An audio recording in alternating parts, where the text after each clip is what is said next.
Bom dia, Deus abençoe cada um de vocês. É um privilégio poder estar compartilhando. Vocês me perdoam um pouco, porque de repente sai portunhol no meio, tá? Como a Raíssa falou, eu estou há 11 anos no Chile, e a maioria das vezes que eu tenho que ensinar e compartilhar, eu faço em espanhol. Então, quando eu tenho que ensinar em português, é uma força tremenda que eu preciso fazer para obrigar o meu cérebro a pensar e falar em português. Então, de repente vai sair alguma coisa aí em portunhol, em espanhol, mas tudo bem. Né? O nosso Espírito Santo é o mesmo, ele nos fortalece, nos dá outras línguas. Então, qualquer coisa vocês me perguntam, por favor. Eu sempre gosto de que o processo de aprendizagem não seja somente eu falando, né? Seja participativo, que vocês possam estar envolvidos no processo. E esse tempo que nós estamos vivendo agora, de pandemia, de isolamento, isso dificulta um pouco mais esse processo, né? Não é tão fácil você ter interação através de uma videoaula. Mas dentro do nosso possível, dentro do que a gente conseguir, vamos tentar fazer isso. Vocês têm total liberdade de perguntar, levantar a sua mão. Eu não estou vendo muito aí, porque a glória de Deus está aí atrás, né? Mas se você levantar a mão, alguém que estiver aí perto, pode falar. E aí eu avisar, aqui tem uma pergunta. Então, aí pode falar. Eu sempre digo que não existe pergunta tonta. Só existe tonto que não faz pergunta. Então, eu acho que são importantes e são parte do processo de aprendizagem. A Raíssa falou, né? A gente se conheceu ano passado em Contagem. Foi um tempo muito bom. Abriu muito os meus olhos para o que Deus queria fazer, muito sobre a Universidade das Nações, o propósito que ele tem. E eu lembro que eu acho que nossa primeira conversa, né? Ela não contou isso, mas uma das nossas primeiras conversas, eu estava assim um pouco quietinho, que era a primeira vez que eu participava de uma reunião da Jocum assim com tanta gente, cheio de decano, deão da Universidade das Nações, representante de tal faculdade, tal faculdade. E eu meio que caí de paraquedas lá naquela reunião. Eu falava, gente, eu não vou falar nada, eu vou ficar aqui na minha. E eu ia falar, eu só não sei quem eu represento a faculdade de comunicação, a faculdade de aconselhamento. E eu tava lá, nossa, eu represento só eu mesmo. Eu estava ali por um convite da Debbie Hicks, que é a encarregada do Centro de Escolas de Currículo Fundamental. Então, um dia, né, a gente estava no almoço, ou era no intervalo, não sei, a gente estava sentado numa mesa lá conversando, e ela tinha falado, Raíssa, que eu sou de Minas Gerais, eu morei muito tempo fora e tal. E eu falei para ela, alguém já te disse alguma vez que você fala igual a Ana Paula Valadão? E ela morreu de rir, ela deu, acho que a maior gargalhada que eu vi na minha vida. E ela disse, todo mundo me fala isso. Muito bem, eu não fui o primeiro, né? Mas foi muito, muito bom nossa conversa, ela contando a experiência que eles viveram entre os indígenas também no Arizona. E foi muito legal, está no nosso coração, na nossa oração. A questão de como poder servir melhor a esse povo. A escola de tradução da Bíblia já tem, eu acho que ela não está aí agora, depois vocês contam para ela, né? Que já tem uma obreira que Deus falou para ela trabalhar com a tradução da Bíblia. Então estamos avançando e crendo no propósito do Senhor. Quero compartilhar um pouquinho mais sobre mim, sobre o que eu faço, sobre o nosso processo aqui no Chile. E vou compartilhar uma apresentação.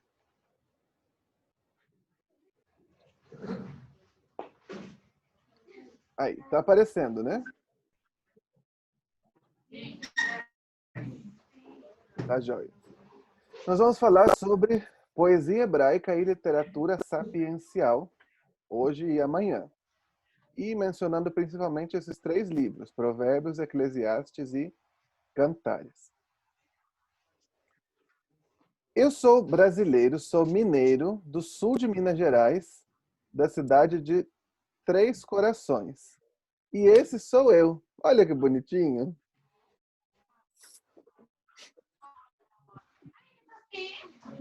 Eu acho que eu nem lembro quantos anos eu tinha nessa foto, devia ser uns 3, 4 anos.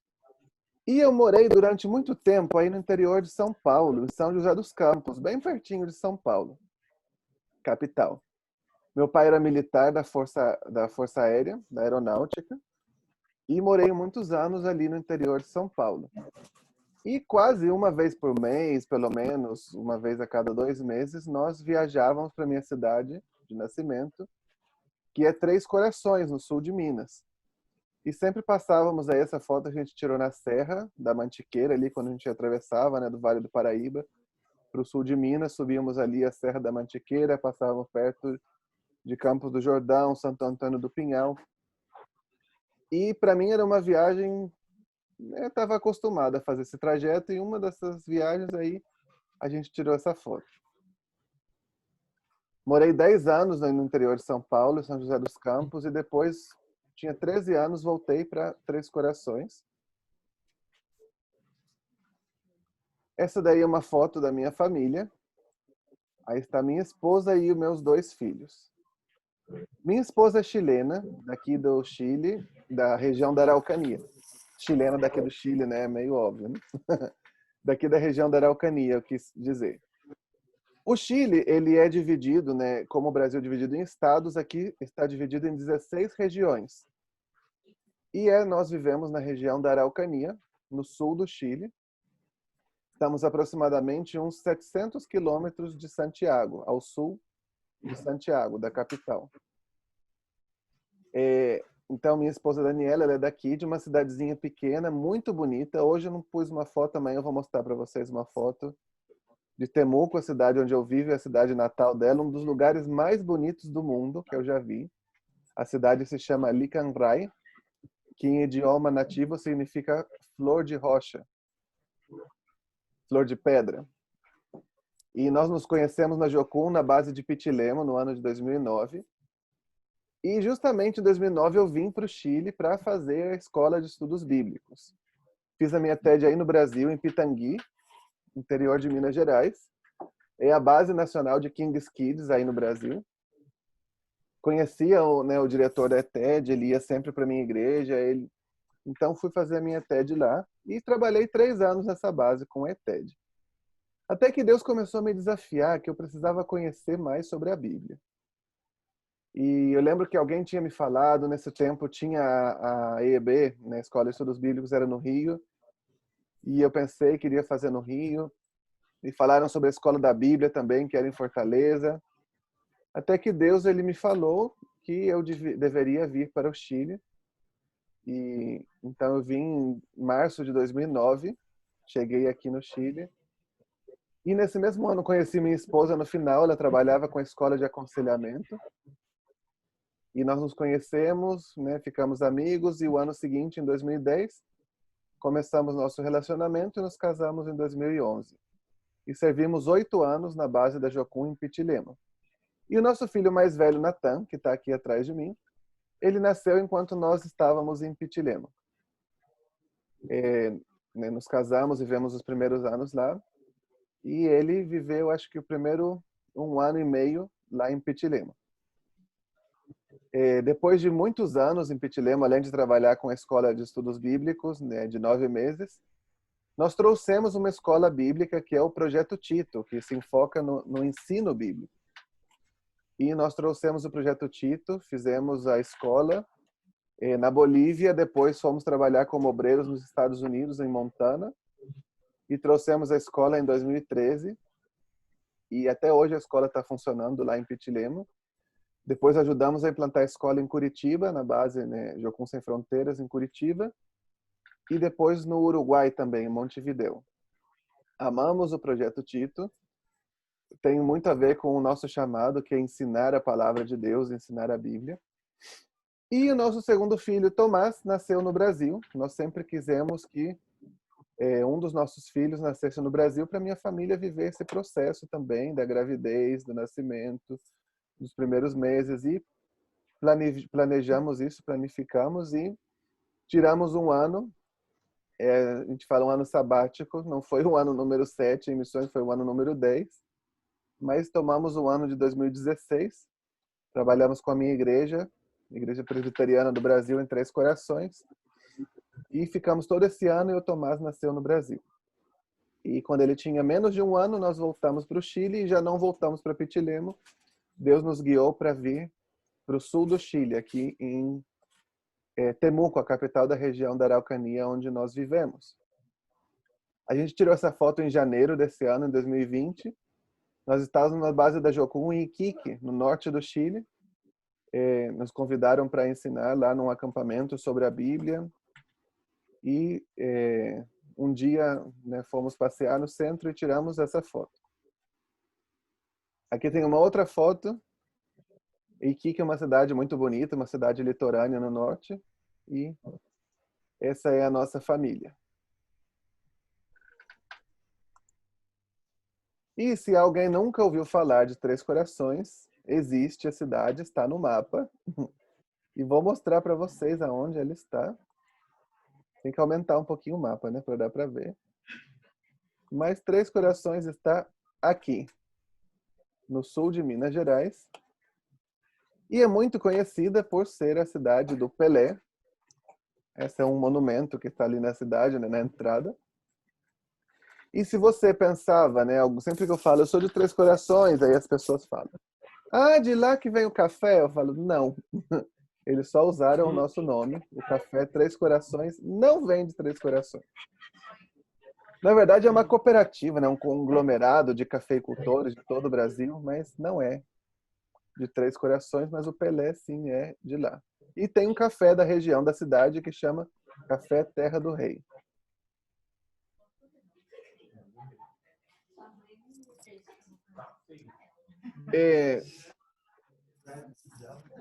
Eu estou aqui na região da Araucanía há 3 anos e meio, chegamos em 2017. E como vocês podem ver, eu estou com uma roupa típica daqui, um poncho. Tem o desenho, o típico telar mapuche. E quando o Senhor Deus nos direcionou para vir para cá, para essa região, uma das coisas que Deus nos falou é a falta que fazia o discipulado bíblico, o conhecimento na sua palavra. Quero contar para vocês algumas coisas sobre a região que eu vivo hoje. A região da Araucanía é a região que, em porcentagem, tem a maior quantidade de indígenas do Chile. Quando os espanhóis chegaram, havia 13 povos originários, que eles chamam aqui. Estavam o pascuense, né, da Ilha de Páscoa, é um deles, os Aymará, no norte, tinham os Tehuelches, Huiliches, e o povo, a etnia mais numerosa era a etnia Mapuche. Eles tinham algumas pequenas diferenças entre eles. Eles habitavam no centro-sul do Chile, no Vale Central, entre as duas cordilheiras, né? O Chile, se você vê no mapa, esse país ele é bem comprido e ele está, na sua maioria, dividido por duas cordilheiras. A Cordilheira dos Andes, que está em toda a sua extensão territorial, e a Cordilheira da Costa, uma cordilheira paralela à Cordilheira dos Andes, que está perto do Oceano Pacífico. E no meio existe o Vale Central.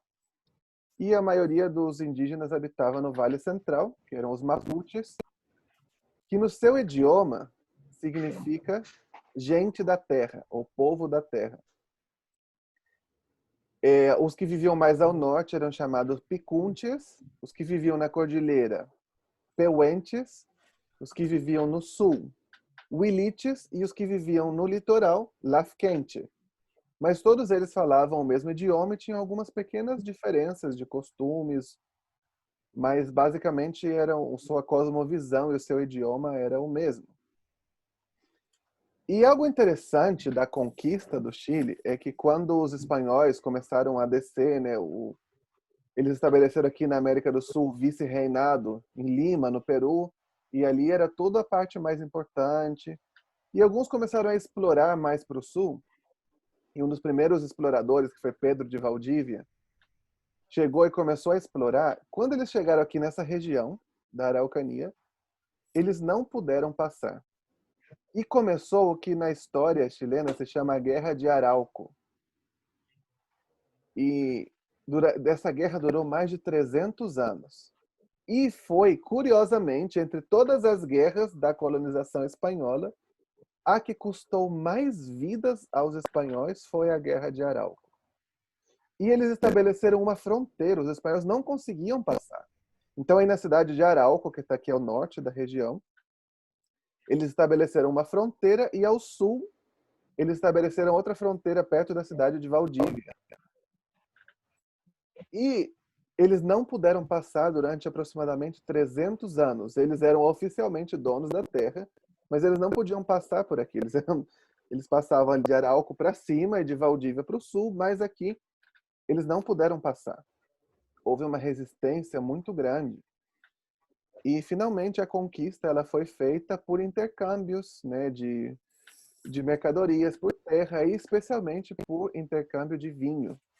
Eles começaram a dar vinho, né, alcoolizaram os indígenas e finalmente terminaram conquistando a terra. E existe até hoje um conflito muito grande na região, um movimento para reclamar de volta essas terras.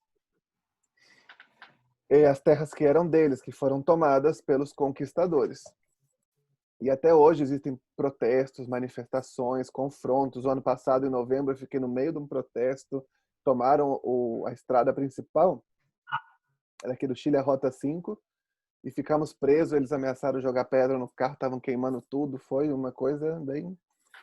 um dia bem traumático para nós. E por causa disso também, de ser região com a maior concentração de indígenas, no começo do século XX, foi uma região foco de muitos esforços missionários. E a primeira igreja evangélica que chegou aqui na região foi a igreja anglicana, logo a igreja metodista, a igreja batista, e começaram a fazer muitos esforços missionários aqui, que deram muito resultado, né? Algumas comunidades indígenas, a de Maqueue, está aqui bem pertinho de Temuco, ela foi quase 100% evangelizada e alcançada várias comunidades. E a região da Araucania, estatisticamente, é a região mais evangélica do Chile. E a cidade de Temuco, capital com aproximadamente 400 mil habitantes, também uma das cidades mais evangélicas do país.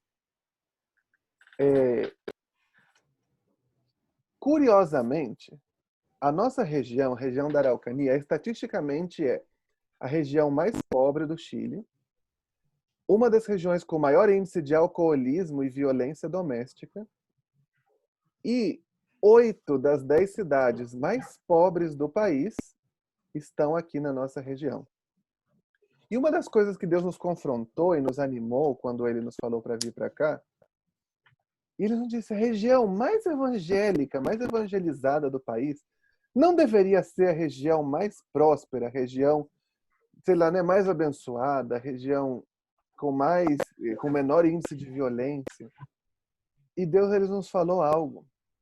Essa região ela foi evangelizada, mas ela não foi discipulada. E ela precisa ser discipulada pela palavra de Deus. E esse é o nosso sonho, essa é a nossa meta, que nós possamos discipular a igreja, para que a igreja possa ser influente e relevante nessa região e nessa sociedade. Eu acho que isso é muito importante, muito necessário. Quando eu vejo e eu ouço, né, os propósitos que vocês estão vivendo esse tempo, a primeira vez que eu escutei sobre a DBS, né, Escola de Discipulado Bíblico, eu falei, uau, isso é algo que nós precisamos, ser discipulados pela palavra, aprender os princípios da palavra, escutar e ser discipulado por ela, ser ensinado pela palavra. Quando nós trabalhamos com as escolas de estudos bíblicos, isso é algo que nós fazemos também, né? Que tirar os princípios eternos, aplicar a minha vida. E você separar esse tempo para você aprender os princípios e ser discipulado e ser transformado por eles, eu acho que isso é algo tão poderoso e vejo que isso é algo que nós precisamos aqui. É algo que nós necessitamos e é algo que Deus tem colocado no nosso coração. Nós temos um grande desafio, né? Nesse tempo que mencionava a Raíssa aí no Malaquias, em fevereiro, em São Paulo. Deus nos desafiou a isso, nós começarmos uma nova base, uma base da Jocum com enfoque totalmente bíblico, que a palavra de Deus seja a veia principal, o carro-chefe e que possamos transformar essa região. Não é um desafio fácil, esses 3 anos e meio que nós levamos aqui tem sido, olha, de dificuldade, suor, muita oposição, muita opressão espiritual, muita dureza no coração da igreja, das pessoas, muita religiosidade, superficialidade no evangelho. E é um grande desafio, mas eu acredito que é um desafio de Deus e os sonhos e os planos de Deus, eles se cumprem. Amém?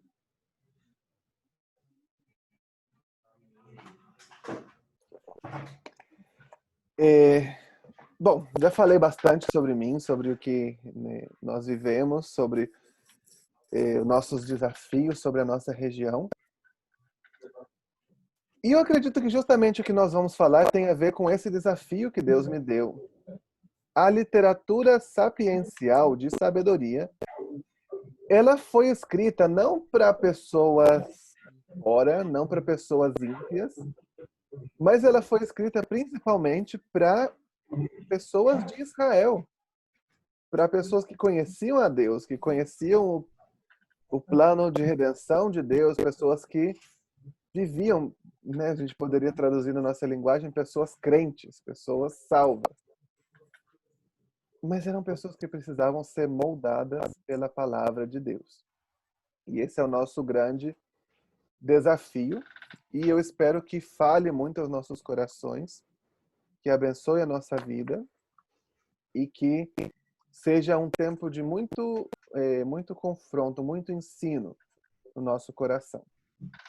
E gostaria de orar especificamente por isso, para que Deus nos fale e abra o nosso coração, especialmente para a literatura de sabedoria.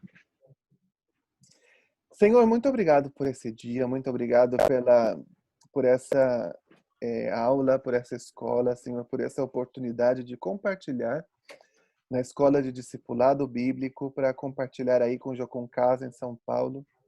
Que o Senhor use a minha vida, que o Senhor use a sua palavra, a literatura de sabedoria, para falar ao nosso coração. No nome de Jesus. Amém.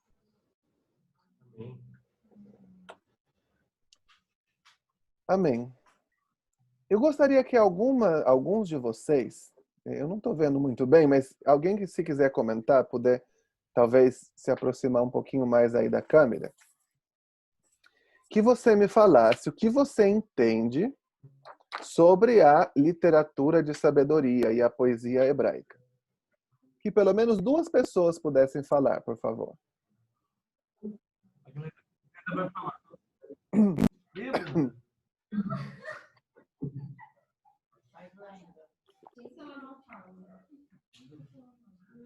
Você que atrás do...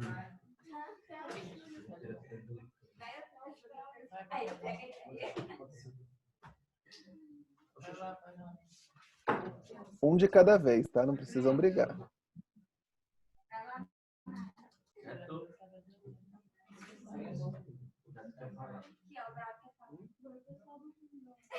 O pessoal do fundão nunca fala. É verdade. Ah, vamos ouvir então. Vamos ouvir o Vitor.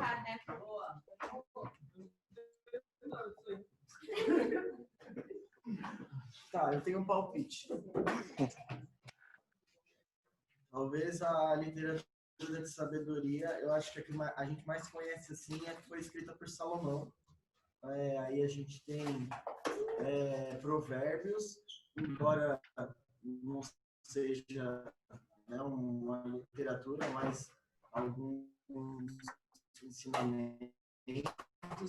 Aí tem a parte de Eclesiastes, que ele usa bastante dessa em Eclesiastes, e que é sábio e conta talvez algumas histórias algumas em forma de poesia, para que a gente possa se deleitar dessa sabedoria. Talvez, é um palpite, não sei, não tenho certeza. Acho que ninguém quis falar. Deixa eu ver.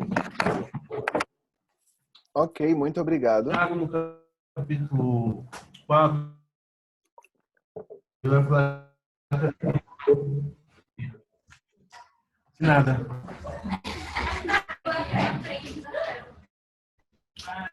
Assim, em Tiago, no capítulo 1, sábio entre vós, que demonstre isso por obras. Ele começa a falar sobre a sabedoria, mas ele personifica a sabedoria. Então, para mim, esse gênero vai falar sobre o procedimento do homem. A conduta, a forma de viver, o estilo de vida. Uhum. E muito obrigado. Olha, falou bonito, hein? Vai falar a sabedoria sobre o procedimento do homem. Vou anotar aqui, vou incluir nas minhas notas, né? Ele pesquisou no Google. Olha o Google aberto. Pode ver, tá na primeira página. Na Wikipédia.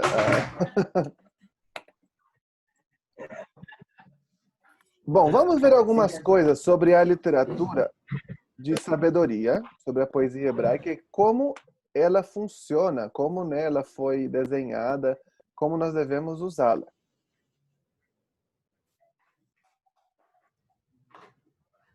Eu tenho aqui uma frase em hebraico. Se você quiser copiar e meditar um pouco nisso, eu acho ela muito impactante. Vocês veem como é que está escrito aí, né? A gente não entende, mas embaixo ele está transliterado. Então, a primeira frase é Beslibet ish exad prigit. Entendi. Entendeu? E a segunda frase é Hi prigit isi. Você pode repetir isso?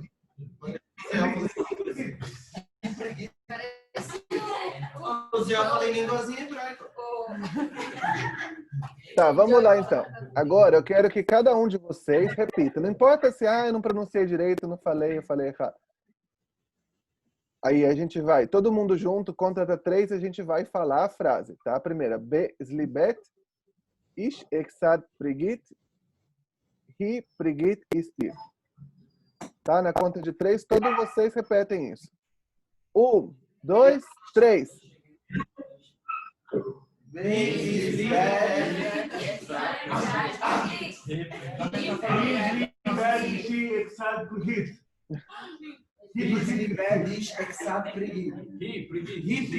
Muito obrigado. Por que eu passei isso para você? Você escreveu essa frase? Você anotou? Anota aí no seu caderno, no seu computador. Às vezes a gente acha, né? A gente vai estudar poesia hebraica, os salmos, os provérbios, Eclesiastes, Cantares. E a gente vai pensar que tudo que tem a ver com, né, com Israel, tudo que tem a ver com a poesia hebraica é bonito e a gente vai ter uma bênção especial por causa disso, né? Tem algumas igrejas que faz a dança de Israel com pandeiro de Israel, ou toca o shofar de Israel e dá né, sei lá, come as frutas da terra prometida. E não necessariamente eu acho isso errado. Eu acho muito bonito tudo que tem a ver com a música hebraica, a dança, o idioma e tal. Mas, às vezes a gente acha que, né, tem, sei lá, um poder especial, ou anda com um colarzinho escrito no santidade em hebraico, ou coisas assim. E em si mesmo, isso não tem nenhuma importância, ou nenhum valor agregado ou adicional. Por isso, então, a literatura de sabedoria não deve funcionar dessa maneira. Eu vou escrever uma frase de Salomão e vou pregar na minha testa. Aí eu vou ser bastante sábio. Ou eu vou, sei lá, né, vou ler do jeito que eles liam. Eu acho que não é em si mesmo. A gente tem que entender o propósito para que ela foi escrita e como ela foi escrita, porque em si mesmo a poesia hebraica e a literatura sapiencial não tem nada, não é um amuleto. Muitas vezes os cristãos usam as coisas de Israel, do hebraico, sei lá, como se fosse um amuleto, quase como que se eu usar as coisas de Israel, Deus vai me amar mais, ele vai ter mais carinho por mim. E não é assim. E a gente tem que entender como funciona e o propósito das coisas. Sabe essa frase que eu mostrei para vocês, que vocês escreveram e repetiram?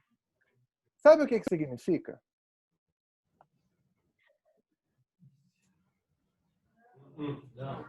Quem acertar ganha R$100. Calma aí, Google Tradutor, tira a fotinha que traduz. Ó, eu vou mostrar para vocês. Era brincadeira dos R$100, tá? Não vou dar, não. Ó, vamos ver. Quer ver o que significa? Estão preparados? Atenção. 1, 2, 3. Olha o que significa. Na minha casa tinha um pintinho e o pintinho piu.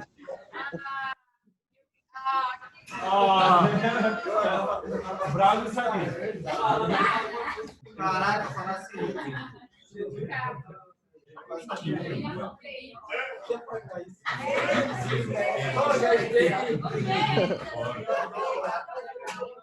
Agora, na hora do almoço, vai estar todo mundo cantando Pintinho Pio em hebraico. Agora, qual era o meu propósito? Qual era o meu objetivo de fazer esse exercício? Imagina que você chega na igreja e começa a cantar o Pintinho Pio em hebraico. E alguém vai olhar e fala, nossa, olha, ele fala hebraico. Ele está falando em línguas estranhas. E a gente acha que isso é, né, nossa, que legal, que massa. E não tem nada bom, nada útil em si mesmo, se você não entende o que você está fazendo, o que você está falando, o valor daquilo. E muitas vezes a gente faz isso com algumas frases também da literatura de sabedoria, né? Tem tantos provérbios. A gente pega um provérbio solto, vai lá, abre o livro de provérbios, arranca um provérbio, pega aí um provérbio solto do nada, taca na cara de alguém e fala. Eu lembro que eu tinha um dos meus colegas da minha TED, ele era meio religioso, assim, né? Eu também era, não vou julgar ele, não. E tudo que a gente falava, ele tinha um provérbio na ponta da língua para jogar na cara da gente. Então, de repente, eu falava, sei lá, alguém falava, e tal pessoa, o outro meu amigo da TED lá, nossa, difícil relacionar com ele, não sei o quê. Ele fala, o ferro com o ferro se afia. E de repente alguém falava o que aconteceu comigo, contava uma benção, não sei o quê. O que a sua mão direita falar, que a sua mão esquerda não saiba. E sempre vinha com umas coisas assim, né? O que isso em si mesmo tem? A gente fica com essa ideia, né? Eu pego um provérbio do nada, da Bíblia, solto, e falo, isso vai me ajudar? Eu vou ser mais sábio por causa de, ele é sábio, ele conhece os provérbios. Será que é isso que a literatura sapiencial ela quer ensinar? Será que essa é a maneira correta que nós devemos entendê-la? Não é. Assim, nós não vamos ter nenhuma bênção especial, nenhum benefício, né? Não é assim que ela funciona. Nós precisamos entender como ela funciona, as características da literatura sapiencial, de sabedoria, e como eu devo aplicar a minha vida. Então, vamos ver algumas características. Primeiramente, toda a literatura sapiencial é poesia. Está escrito em forma de poesia hebraica. O que é a poesia?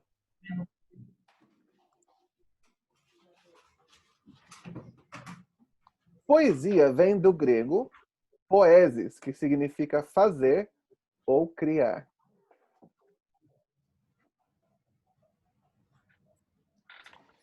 Existe um versículo que está em Efésios 2:10. Efésios 2:10 diz assim. Vou ler aqui.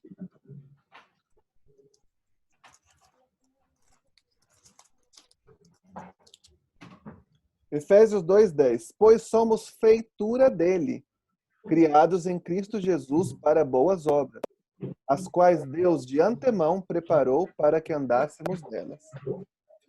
Efésios 2:10 diz que somos feitura. dele. A palavra feitura no original em grego é poiema. E poiema significa poema, né? Aí vem do grego, feitura, fazer, criar.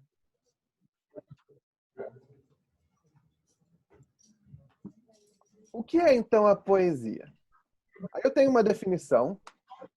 Você pode copiar. Não fique desesperado por copiar agora. Se você não conseguir copiar agora, depois a gente volta o PowerPoint, que a gente coloca o texto no PowerPoint e o pessoal desespera, né? Fica louco. Volta, volta, por favor, morri, não consegui copiar. Então, o que diz aí essa definição de poesia? Forma de literatura oral ou escrita que enfatiza o ritmo composto através de padrões de sons ou ideias, de maneira que a formação dessas palavras tenham algum significado ou causem algum efeito.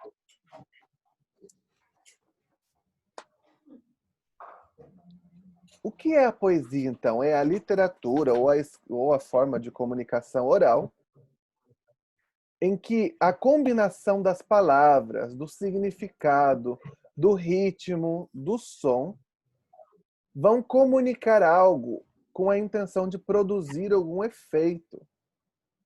A poesia ela não quer somente dar uma informação, né? Não é um artigo de jornal, não é uma notícia, um titular.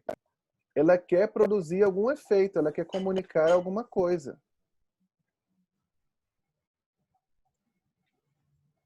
Então, ela tem essa intenção de causar algum efeito, de produzir alguma sensação em nós.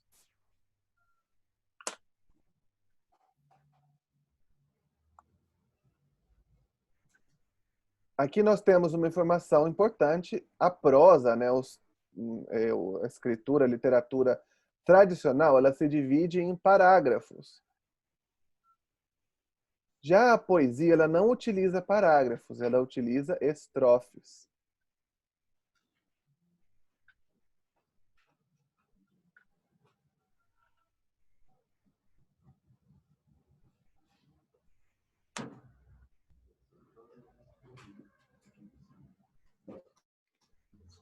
O que é a poesia para nós? Como nós vemos a poesia? Tenha em mente, estamos estudando poesia hebraica, coloca aqui. A poesia hebraica ela é muito diferente da poesia moderna.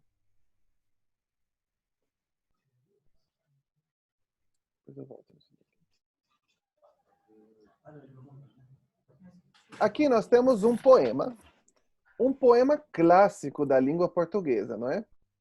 Todo mundo já deve ter ouvido um dos maiores poetas da língua portuguesa, Luís Vaz de Camões. E aqui tem um poema muito conhecido. Queria pedir para algum voluntário daí, por favor, se você puder vir à frente. E se estiver enrolando muito, o Kleber que está aí do lado, chama o nome de alguém. Que você possa vir à frente e ler essa poesia. Mas não leia assim, amor é fogo que arde sem se ver. Referido. Como nós deveríamos ler uma poesia? Qual é o efeito que quer ser produzido? Então, por favor, uma pessoa venha aqui à frente e leia essa poesia.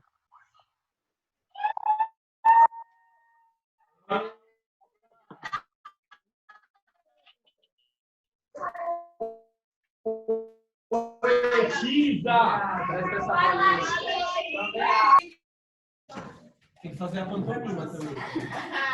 Mostra que você é comeira! No meu grupo. E nem você lê provérbio. Vamos lá. Amor é fogo que arde sem ver. Amor é fogo que arde sem ver. É ferida que dói e não se sente. É um contentamento descontente. É dor que desatina sem doer. É um não querer, mas bem querer. É solitário andar por onde... por entre a gente. É nunca contentar-se... Eu tô meio cega, eu tô sem óculos. É cuidar que se ganha em se perder. É querer estar preso por vontade. É servir a quem vence, o vencedor. É ter com quem nos mata lealdade. Mas como causar pode seu favor nos corações humanos amizade. Se tão contrário a si mesmo, a si é o mesmo amor. Uau! Linda, Um aplauso, por favor. Perfeita! Causar pode seu favor nos corações humanos amizade. Se tão contrário a si é o mesmo amor. Vai, Muito obrigado. Agora, olha, eu quero que... Gente, ó, o amor causou revolução. Agora, me diga, por favor, o que você, quando você escuta essa poesia, esse poema, o que você vê, o que você sente, o que provoca, que emoção evoca em você essa descrição do amor? Amor. Provavelmente.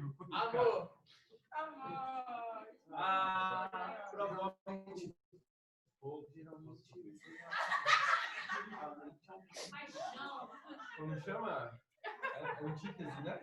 Uma coisa ao contrário a outra. Claro, pode ser antítese, dependendo do propósito dele, né? Do que ele quer comunicar. Pode ser um paradoxo também.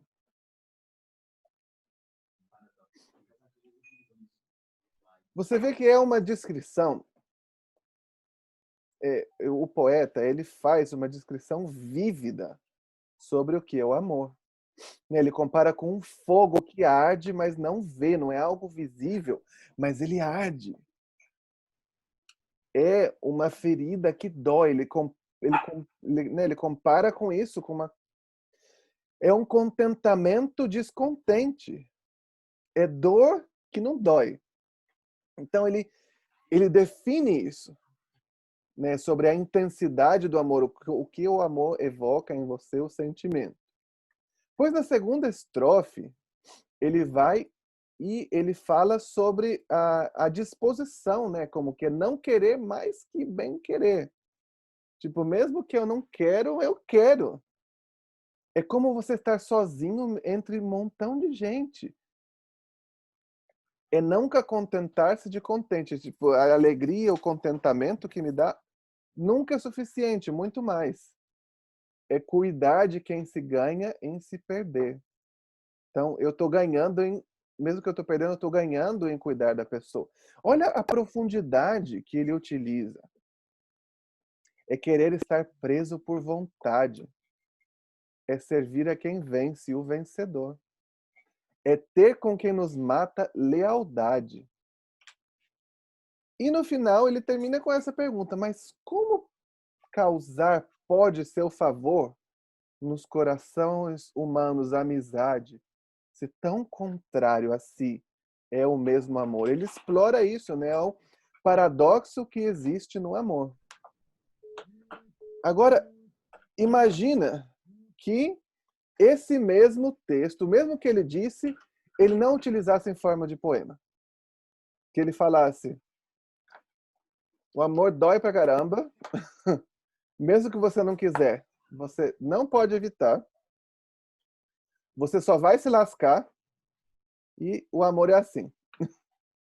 Seria o mesmo? Será que se ele escrevesse dessa maneira,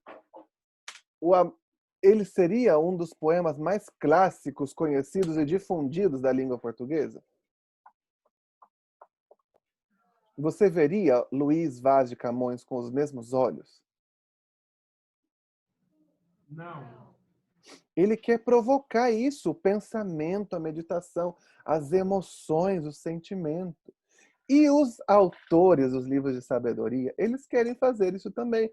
Ele não quer simplesmente que você leia aí como, tá, é isso que tá, pronto. Faça isso, não faça isso. Ele quer que você medite sobre o significado da vida, que você pense nas suas ações e nas consequências dela, que você veja as implicações dos mandamentos de Deus, os resultados possíveis. Ele quer que você analise o seu próprio comportamento. Ele quer que as verdades de Deus causem dor no seu coração, para que você veja a dor que causa no coração de Deus. Que você pense, eu quero causar essa dor também nos meus semelhantes, né? na minha família, nos meus filhos. Ele quer causar emoções, ponderação, meditação.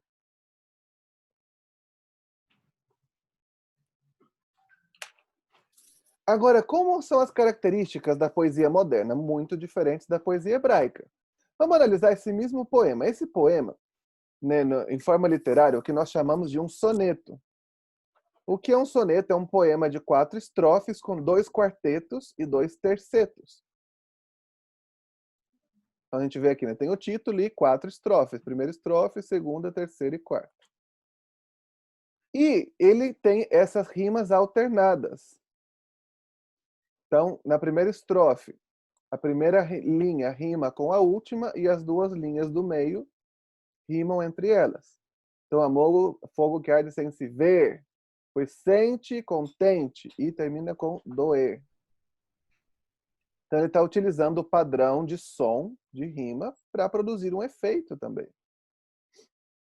Então, os 2 primeiros quartetos rimam dessa maneira, e os tercetos rimam a primeira e a última linha, e a linha do meio, ela não é uma rima. Nós utilizamos muito a rima nos nossos poemas. Não todos os poemas têm rima, né? Mas é uma maneira muito prática, efetiva, eficiente de você produzir um efeito é você utilizar os padrões de rima. E outra característica muito presente na poesia moderna é a métrica. Se você repara aqui nesse poema, você vê que todas as linhas elas têm mais ou menos a mesma quantidade de palavras. Você vê, né, de letras, ela é bem similar, ela é bem quadradinha. O que é a métrica numa poesia? Aqui tem uma outra para mostrar para vocês. Cada uma das linhas tem 10 sílabas poéticas. O que significa isso? Né, são as sílabas mesmo da palavra, mas quando 2 vogais se juntam entre uma palavra e outra, elas formam somente uma sílaba poética, porque é como se fosse somente um som. Então, você vê aqui, ó, amor, fogo, que arde, sem se ver, são 10. E se você contar, eu separei aqui todo o poema, cada um deles tem 10 sílabas poéticas. É ferida que dói e não se sente. Então, ele utilizou, além dos padrões de rima, os padrões de métrica. Né? Foneticamente, todo o poema é simétrico. Você demoraria mais ou menos a mesma quantidade de segundos para ler, para declamar cada uma das linhas. Você tem que ter muita cabeça para você escrever um poema e produzir o efeito necessário, né? Como isso pode ser poderoso. Imagina que esse homem, Luiz Vaz de Camões, escreveu também um grande livro da língua portuguesa, quase sempre fazem você ler no colégio, né? É Os Lusíadas. E o livro inteiro está escrito dessa maneira. Com 2 quartetos, 2 tercetos, rimas alternadas e 10 sílabas poéticas. Uau, você tem que ser um gênio da literatura, ter muita cabeça para você escrever assim, né? Essas são as nossas características, da nossa poesia moderna. Agora, quais são as características da poesia hebraica? Não utilizam a rima e não utilizam a métrica. E mesmo se utilizassem a rima e a métrica, a gente ia perder isso, né? Porque com as traduções, a gente perde. Você já tentou traduzir um poema? Nossa, gente, que trabalho. Uma vez eu tentei. Um dos temas que eu trabalho muito, que eu ensino, é um tema que se chama panorama bíblico, né? Um panorama de toda a Bíblia. enfocando os pontos, os passos do plano de redenção de Deus, vendo cada um dos livros. E tem nos passos de plano de redenção, nós temos algumas mímicas para nós lembrarmos. E a escritora, né, a que criou essa aula, Panorama Bíblico, ela escreveu um poema. Então, para cada um dos passos do plano de redenção, ela escreveu um poema. E eu li, eu falei, vou tentar traduzir para o espanhol. E, gente, eu tive que fazer o poema de novo, porque não dá certo. O que rima em inglês não rima. Se você usa uma coisa, né, não tem jeito, não dá para você traduzir. Então, a poesia hebraica ela não utiliza padrões de rima nem de métrica. Qual é o distintivo, a característica da poesia hebraica? É isso que nós chamamos de paralelismo. Que é, em vez de usar padrões de ritmo e de som, a poesia hebraica utiliza jogos de ideias, não jogos de palavras, mas jogo de ideias. E quando você entende isso, uau, é tão poderoso. Eu vou dar para vocês aqui alguns principais tipos de paralelismo. Quando você for ler, né, hoje de tarde, quando você lê Eclesiastes, Provérbios, quando depois lê Eclesiastes, Cantares, quando você ler os Salmos, você tem em mente isso, o jogo de ideias que utiliza a poesia hebraica. O primeiro, nós chamamos de paralelismo sinônimo.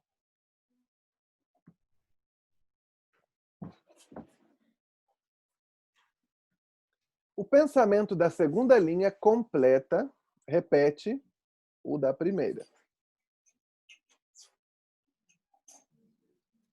Vamos ver um exemplo?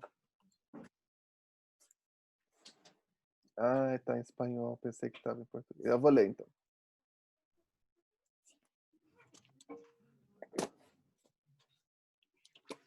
Salmo 19:1. Os céus proclamam a glória de Deus, e o firmamento anuncia a obra das suas mãos. Dá para você ver que é a mesma coisa nas duas linhas? Ele fala uma coisa na primeira linha, na segunda ele repete o mesmo. É o paralelismo sinônimo. E por que vai repetir? Tem de propósito? Por que eu estou repetindo uma coisa e depois eu vou e repito o mesmo?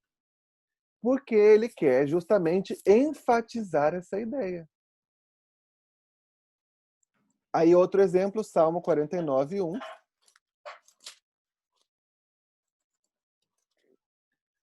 Povos todos, escutai isso, dai ouvidos, moradores todos da terra. Exatamente a mesma coisa dita com diferentes palavras. Você vai ver, isso é muito comum na literatura, na poesia hebraica, quando eles querem enfatizar algo. E isso é muito comum também dentro da profecia. A profecia utiliza a linguagem poética.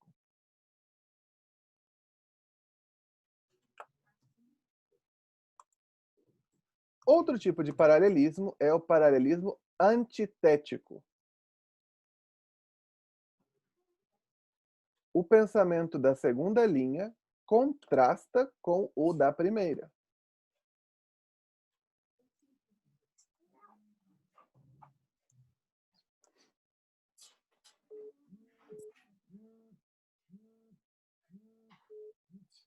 Nós temos aí um exemplo, Salmo 15:1.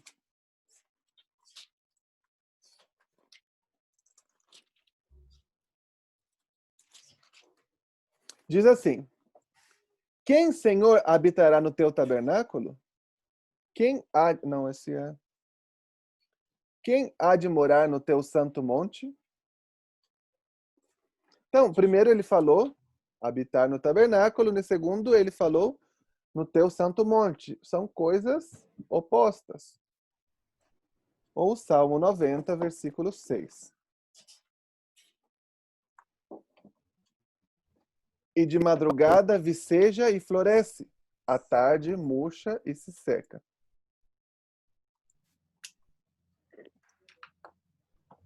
Ah, não era Salmos, era Provérbios 15:1. Desculpa. A resposta branda desvia o furor, mas a palavra dura suscita a ira. Eu lembro que quando eu brigava com meu irmão, minha mãe sempre falava isso. Não sabia, viu? Minha mãe não sabia usar literatura sapiencial. Não tem que se jogar um provérbio solto assim. Então, dá para você ver a diferença entre um e outro? Uma linha, ela é oposta à segunda. Isso é linguagem poética, porque ele quer enfatizar algo. Terceiro tipo de paralelismo, sintético. O pensamento da segunda linha acrescenta o da primeira, completando a ideia.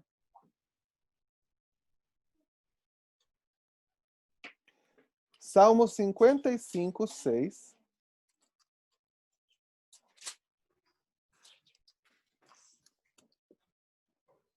Então disse eu, quem me dera asas como os de pomba, voaria e acharia pouso.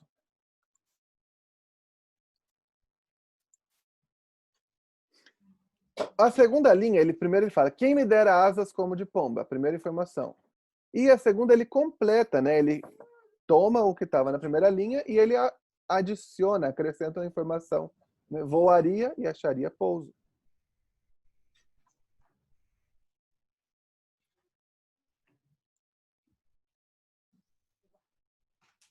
O próximo é o climático. É uma união do sinônimo e o sintético. Tem uma repetição que vai aumentando a informação até chegar ao clímax. O Salmo 29, 1 e 2, eu gosto muito desse salmo. Diz, tributai ao Senhor, filhos de Deus. Tributai ao Senhor glória e força. Tributai ao Senhor a glória devida a seu nome. Adorai o Senhor na beleza da sua santidade. Na beleza da santidade.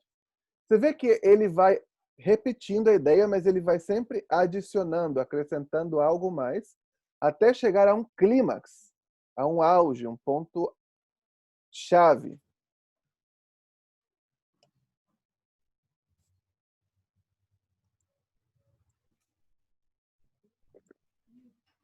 E o último que nós vamos ver, existem ainda alguns outros, né? Esses são os principais.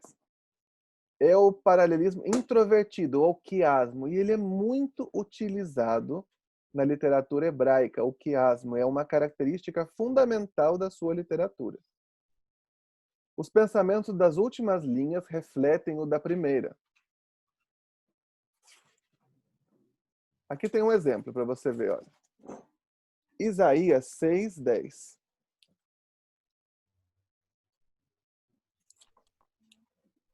Eu vou ler aqui em português.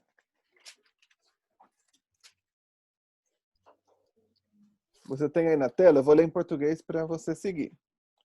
Torna insensível o coração deste povo.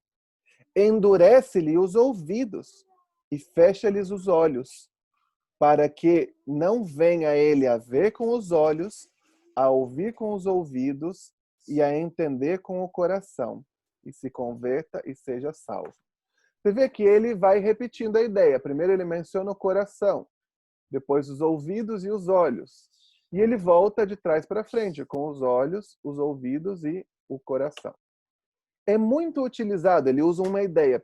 Vamos dar um exemplo. Uma ideia na linha é o tema A. Depois ele vai mudar para o tema B e logo ele vai para o tema C. Depois ele volta para o B e aí ele volta para o A. É muito utilizado o quiasmo. E ele tem esse propósito de fazer meditar e pensar. Tem aqui outro, até mesmo um exemplo no Novo Testamento. 1 João 3,14. Nós sabemos que passamos da morte para a vida, em que amamos os irmãos. O que não ama o seu irmão permanece na morte.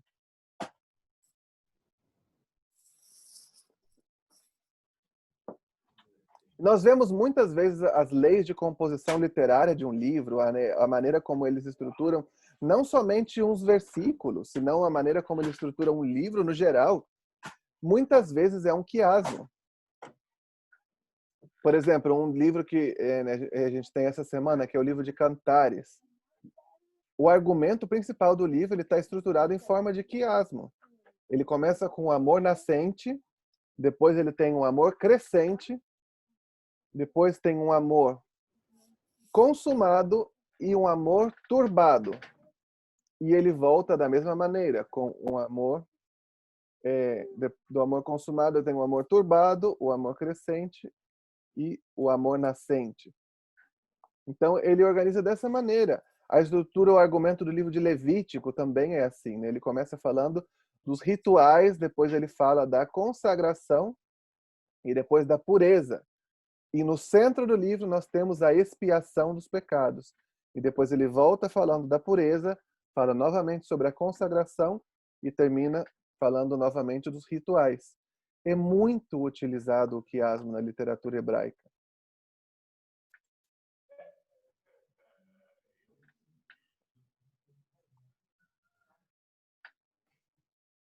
Agora, pensando na aplicação, quando eu penso na poesia hebraica, nesse sentido de que ele quer despertar emoções, você não acha isso estranho? Nossa, mas isso aqui o autor na Bíblia tem livros que querem despertar emoções. Às vezes a gente fala, né, nós como cristãos, das emoções quase como algo ruim. Não é verdade? Esse emocionalista. Ele não, esse puro emocionalismo. E a gente fala como se fosse algo impróprio. Mas nós vemos, especialmente o livro dos Salmos nos ensina a reconhecer e valorizar as nossas emoções. Nós vemos isso em toda a literatura hebraica, né? Poesia hebraica, mas especialmente isso você vê nos Salmos. E eu pergunto para você, como você analisa, vê e processa as suas emoções? Você ignora as suas emoções? Não tem problema não, deixa quieto, já passou. Passou batido. Você deixa de lado, você passa por alto. A poesia hebraica, e nós vemos isso dentro da literatura sapiencial também, dentro do livro de Eclesiastes, mostra que Deus, ele é um ser emocional. Deus, ele tem emoções. E o fato de que nós somos feitos à imagem e semelhança de Deus também se refere a que ele tem emoções e ele nos deu emoções. Isso é uma das coisas principais quando se refere que nós somos feitos à imagem e semelhança de Deus. Agora, o que você faz com as suas emoções? Você é guiado por elas, você é conduzido por elas? Aí está o problema. E às vezes nós sempre falamos, né? Aqui no Chile é quase um jargão do jocumeiro. Um cristão maduro não vive por emoções, mas pela palavra de Deus. Aleluia! Mas o que significa isso? Significa que eu não posso sentir emoções? Eu estou sentindo raiva agora, o que eu vou fazer? Ignora, bloqueia. Use a raiva a seu favor, igual filme de ninja, né, de samurai ou de super-herói. Utilize a raiva como seu favor, canalize a raiva, é isso? Lógico que não. Eu estou triste. Curta a fossa, entre no seu quarto e chore. É isso que a palavra nos ensina sobre as emoções? Não. As emoções, elas têm que ser reconhecidas, valorizadas, expressadas, porém da maneira correta e no lugar correto. O que você faz com as suas emoções? Compartilha no Insta. Senhor, fala com alguns. Coloco lá no meu estado, no meu story. O que você passou? Estou tão triste hoje. Coloca uma foto, assim, um emoji.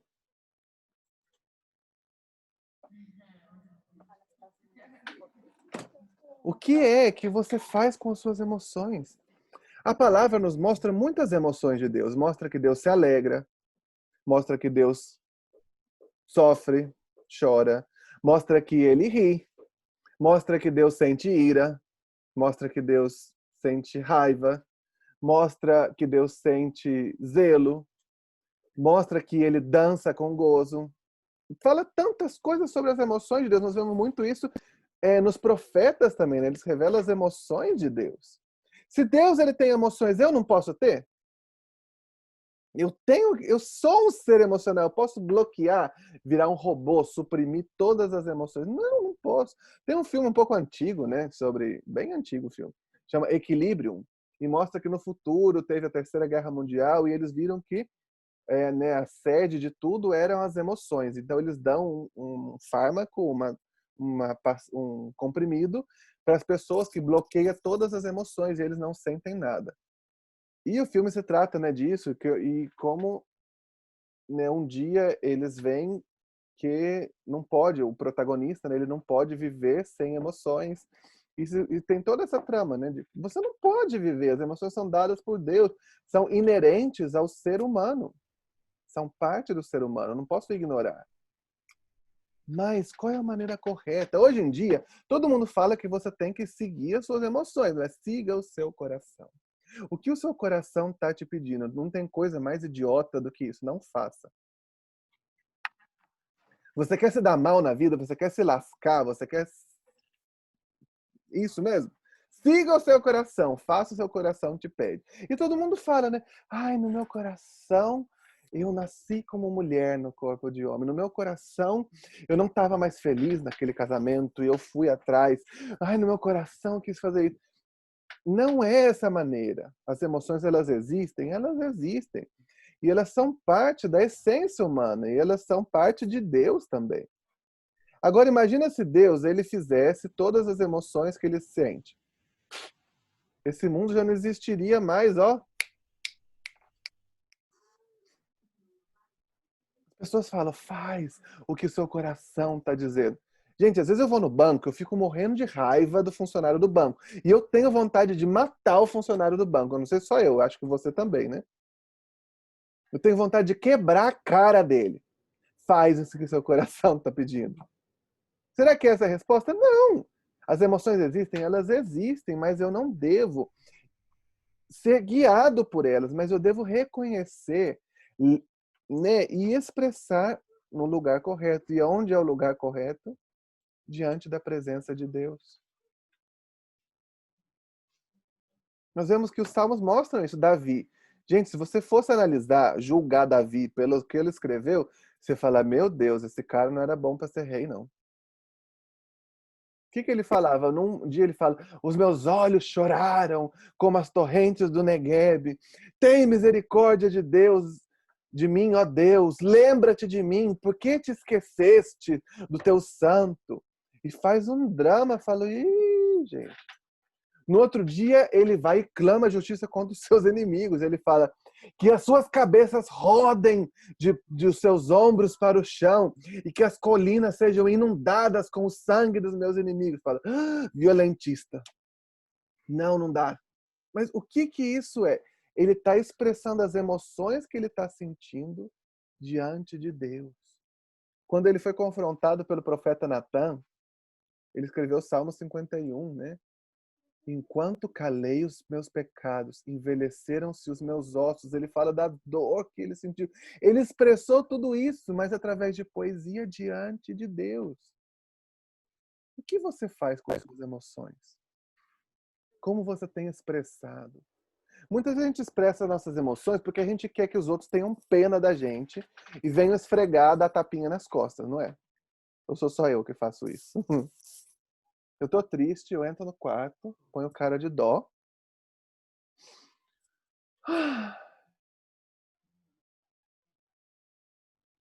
Como que você tá? A gente responde, e aí, tudo bem, irmão? Como tá?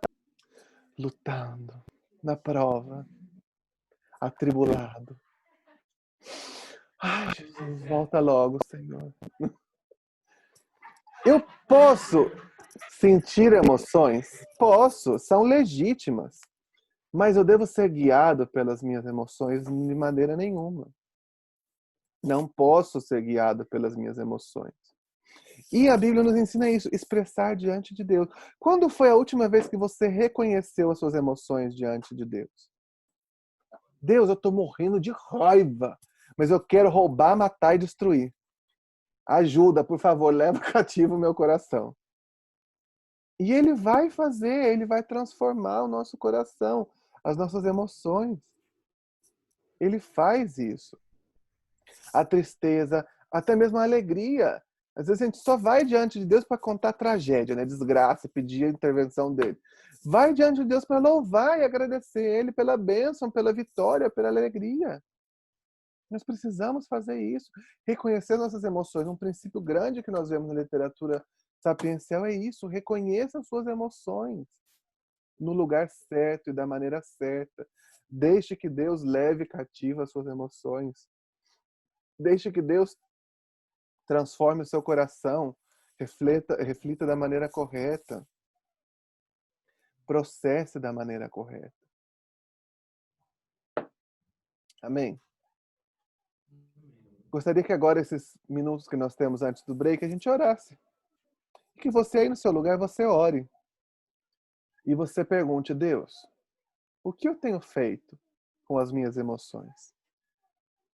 As minhas emoções estão no lugar certo? Eu tenho reconhecido e expressado as minhas emoções? Talvez Deus vai te falar, olha, não, você está expressando muito, menos um pouquinho, tá baixa um pouco, menos. Ou talvez eu vai falar, não, você bloqueou as suas emoções, desde essa situação específica que aconteceu, que fez você sofrer, você bloqueou e anulou as suas emoções.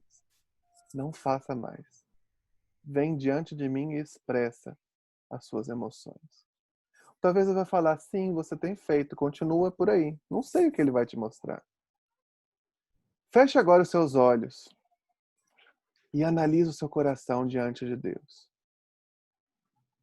Espírito Santo, que sonda os nossos corações, eu quero te pedir agora que venha sondar o coração de cada um dos meus irmãos aí.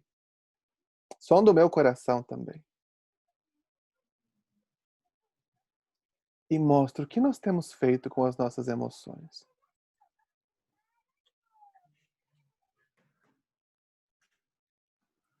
Nos mostra, Pai. E corrige aquilo que não está com o correto proceder. Corrige aquilo que precisa ser mudado.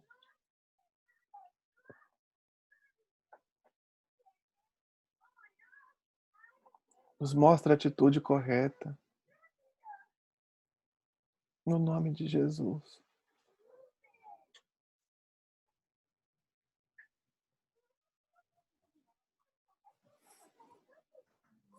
Se você aí, enquanto você está orando, você percebe que você tem anulado e bloqueado todas as suas emoções, Deus ele quer te falar hoje que as suas emoções são legítimas.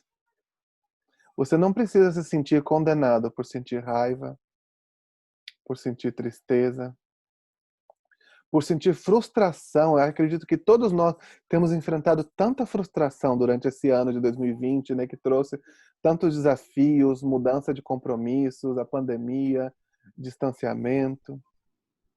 Você tem enfrentado frustração. E você não precisa se condenar por se sentir frustrado.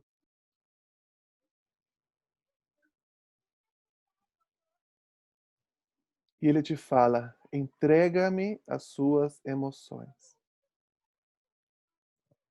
Me entrega a sua frustração, porque eu quero transformá-la em algo novo. Quero transformá-la em algo melhor. Ele te fala, me entrega a sua decepção, a sua desilusão. E sabe o que ele te fala também? Eu não te defraudei. Sim, houve desafios, mas eu não te defraudei. Coloca as suas emoções diante dele. Espírito Santo, começa uma obra conosco. Talvez ela vai começar agora, nesse momento, ela não vai terminar ainda. Talvez foram tanto tempo reprimindo emoções e ignorando, que existe uma obra grande que o Senhor quer fazer. Faça. Ache o nosso coração disposto. E se nossas emoções são muito desordenadas e nos levam a lugares onde o Senhor não quer, submete, Senhor, e cativa as nossas emoções. No nome de Jesus. Amém. Amém. Vamos para o nosso recesso agora. De quanto tempo? 15 minutos? A Raíssa tinha acabado de falar, né? Satanás é astuto e sujo. Então, a prova aí.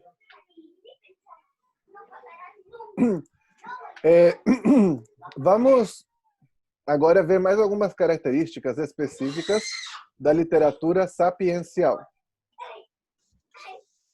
O que é a literatura sapiencial? E eu quero fazer uma pergunta para vocês, se você pode aí pegar o seu celular ou o seu computador, alguma coisa que você tiver aí. Compartilhar. Aí. É uma para responder pesquisas online. Você pode ler com a sua câmera aí o código QR ou acessar o link que está aqui. Não sei se tem algum WhatsApp da escola. Eu posso mandar o link no WhatsApp também, aí vocês mandam. Fica mais rápido. Manda para né? Raíssa. Vou mandar. Oh, espera. Mudei sem querer. Espera, eu vou mandar aqui para a Raíssa. Quero que você responda aí o que é a sabedoria para você.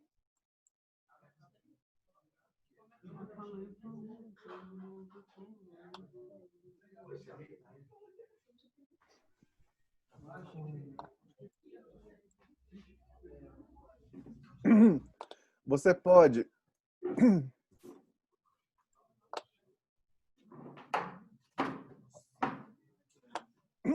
pode abrir o link, escanear esse código, ou você abre aí no seu navegador aqui o www.mente.mente.com e coloca esse código 887261.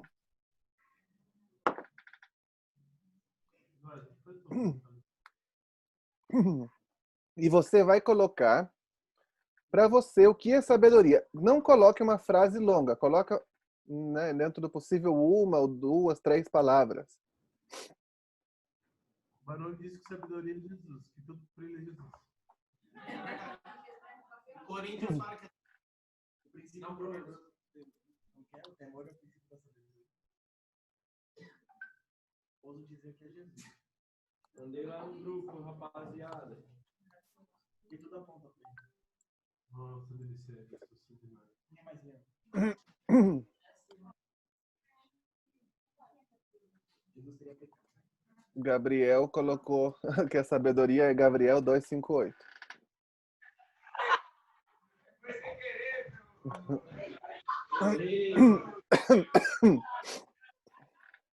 Ô, amado, és tu tão sábio!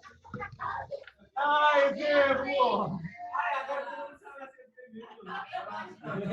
A senha do Gabriel aí, ó. Gabriel 2:5. É a mesma senha da conta do banco, será?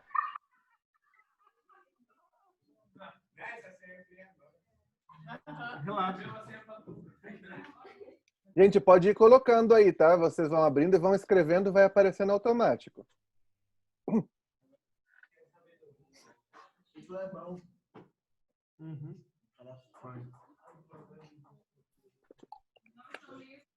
Luz.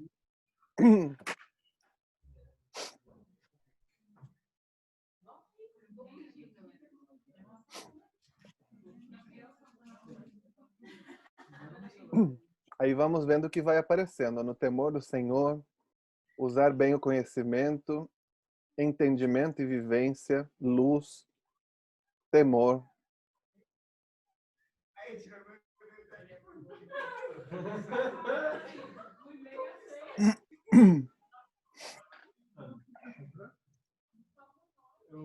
No link já não foi direto? Não. Vitor Braga também, ó. Tem concorrência para Gabriel.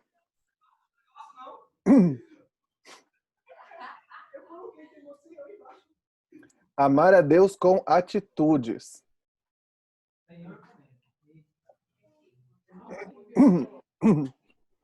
Até agora, 7 pessoas responderam. Sabedoria é temer a Deus, usar bem o conhecimento.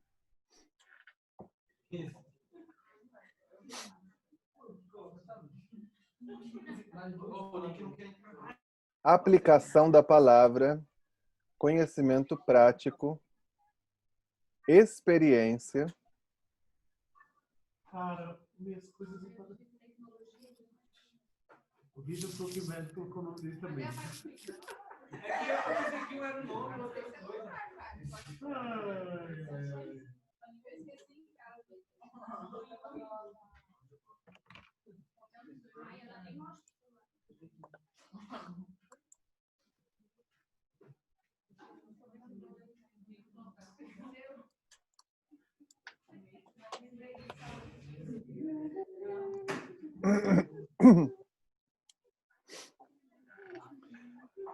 Tá, vamos começar enquanto, se algum ainda está escrevendo, vamos começar o que nós temos aqui.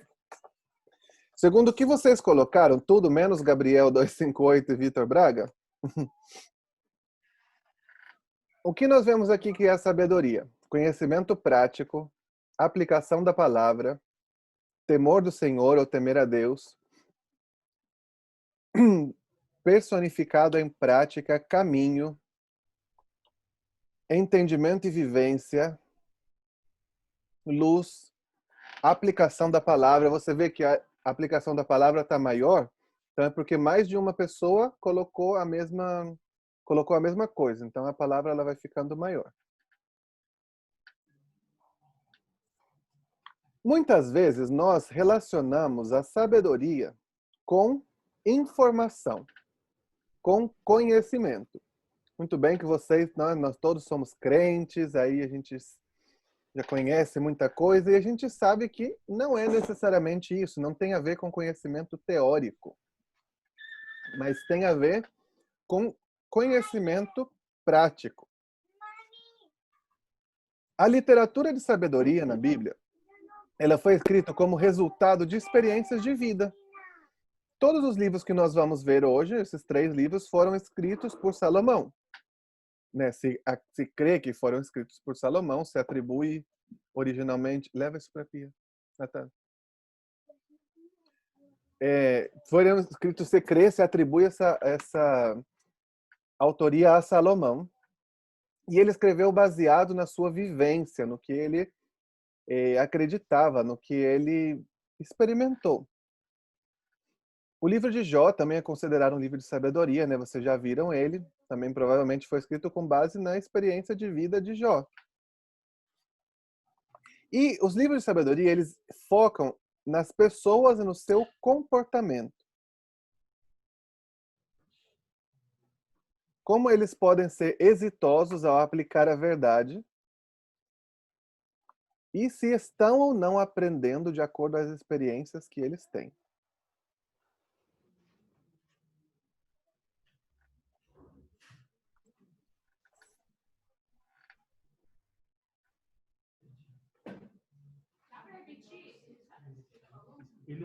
Ih, pera, acho que eu não lembro agora o que eu falei.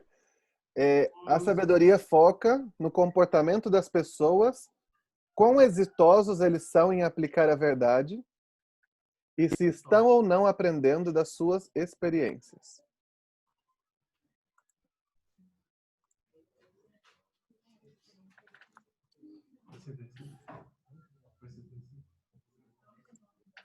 Então, olha só, se você pensa comigo, se a sabedoria ela é escrita na literatura de sabedoria baseado nas experiências das pessoas, do escritor, então será que ela deve ser sempre uma regra de vida para nós? É uma pergunta.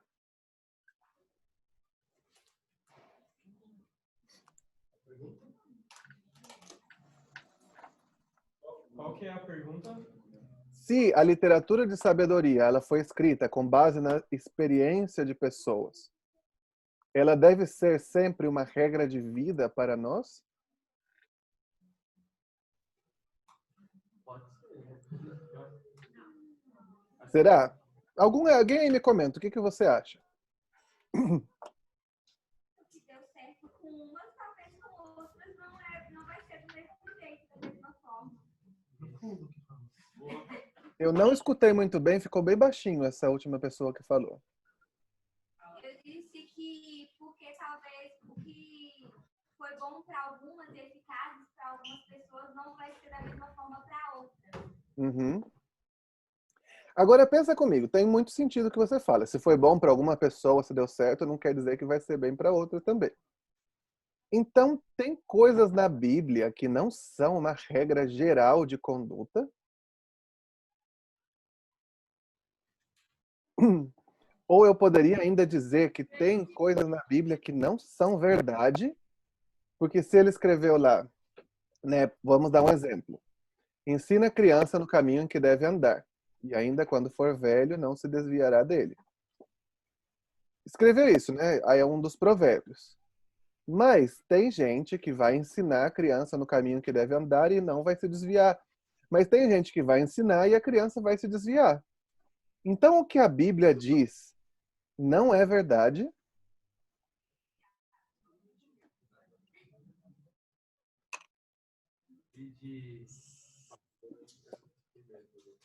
que vocês acham? É verdade ou não é verdade o que diz na Bíblia? É verdade, mas então, tem gente que ensina a criança no caminho e quando a criança cresce, desvia do caminho. Então, o que a Bíblia disse não era verdade? Opa! Boa, hein? Que as boa, hein?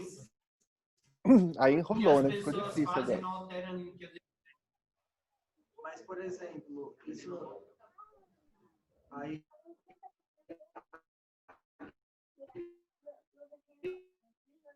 a criança cresce tomar suas próprias decisões. ela deleta tudo que ela aprendeu, aí ela pega algo Por que novo você e diz, sabe que é errado aplicar e você pega do mesmo jeito? Olha, isso são perguntas que eu faço porque a gente precisa pensar nisso. Né? É fácil a gente falar, tudo que diz na Bíblia é verdade, e a gente sabe que é. Mas de repente chega alguém e pergunta para você. E fala, mas a Bíblia diz isso. Ou chega uma pessoa, um pai que a vida inteira ensinou o filho e tal, e o filho cresceu e desviou. Ele está frustrado. E ele vai falar, então você que estudou a Bíblia, deixa eu te perguntar um negócio. A Bíblia diz isso, mas e aí? Eu ensinei meu filho e ele se desviou. O que a Bíblia fala é mentira. O que você responde para ele?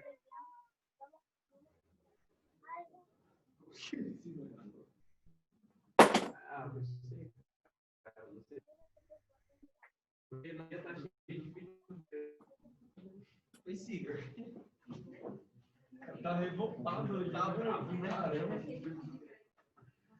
A literatura de sabedoria, ela funciona de uma maneira. E isso é uma das coisas que você pode responder. Nós precisamos entender como uma literatura funciona e interpretá-la da maneira correta. Muitas das pessoas interpretam a literatura de sabedoria como promessas e entendem os provérbios como promessas.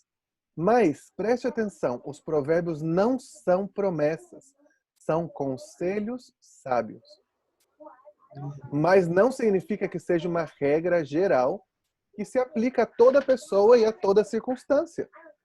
Então, ensina a criança no caminho que deve andar e ainda quando for velho não se desviará dele, não é uma promessa. É um conselho sábio. Está dizendo, se você ensinar a criança no caminho em que ela deve andar, muito provavelmente, quando ela crescer, ela não vai se desviar do caminho.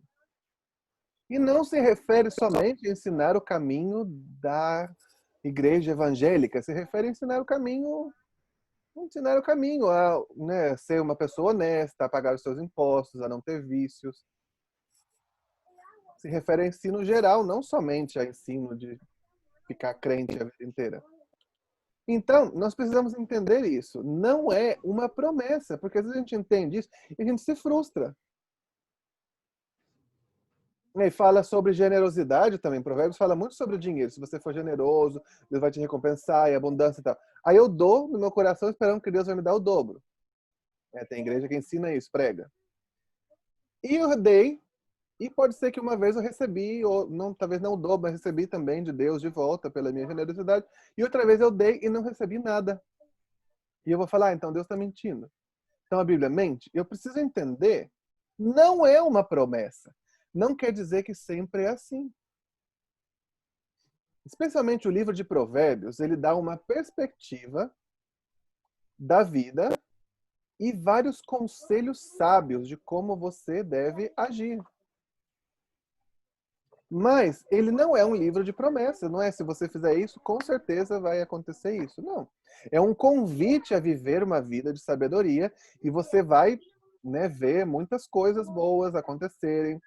Essa é como a regra geral, mas existem exceções e algumas vezes o justo vai sofrer e o ímpio vai prosperar. Algumas vezes você vai fazer tudo certo e vai dar tudo errado, seu dinheiro vai... Algumas vezes você vai ter a melhor das intenções, vai orar e as coisas vão sair do seu controle. Mas, se você seguir esse conselho, a maioria das vezes, de modo geral, você vai ser abençoado, porque são conselhos práticos. Nós acreditamos que Salomão escreveu esse livro no princípio da sua vida, no princípio do seu reinado. Então ele tinha uma perspectiva diferente, uma perspectiva otimista da vida. Tinha muitas expectativas, muitos anelos. E muitas das coisas que ele escreveu são verdades. Mas não são promessas. Tenha isso bem claro. Os provérbios não são promessas. São fonte de sabedoria, fonte de aprendizado, mas não é automático. Faça isso e você receberá isso. Não é assim.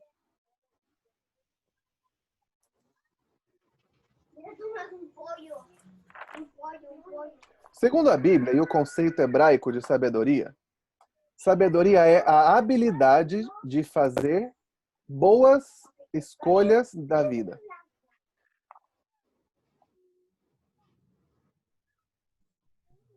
A sabedoria não é algo teórico ou abstrato. É algo que existe somente quando uma pessoa pensa e age de acordo com a verdade. Se essa pessoa faz as escolhas corretas na vida. Então, o que é a sabedoria? É o conhecimento aplicado. Um conceito que eu gosto de dar de sabedoria, né, segundo a palavra de Deus, a sabedoria é o viver bem. Viver de maneira correta. É o bom viver. Não tem nada a ver com o seu QI, não tem nada a ver com tanto que você memorizou, tanto de versículos que você sabe da Bíblia. Também não tem a ver com dar bons conselhos somente.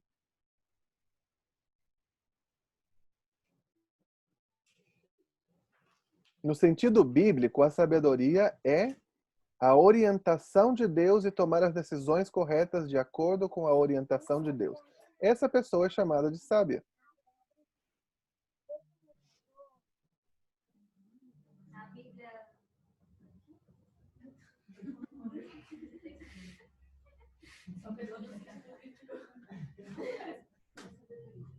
Parece que alguém tinha mencionado faz pouco, de Tiago capítulo 1, versículo 5, né, que diz: Deus dá sabedoria àqueles que clamam por ela.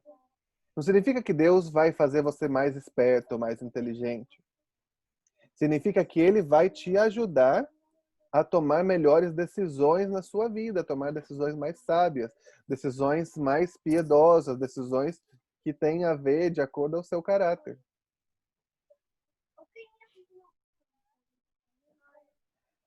Então, isso que a Bíblia quer dizer quando fala que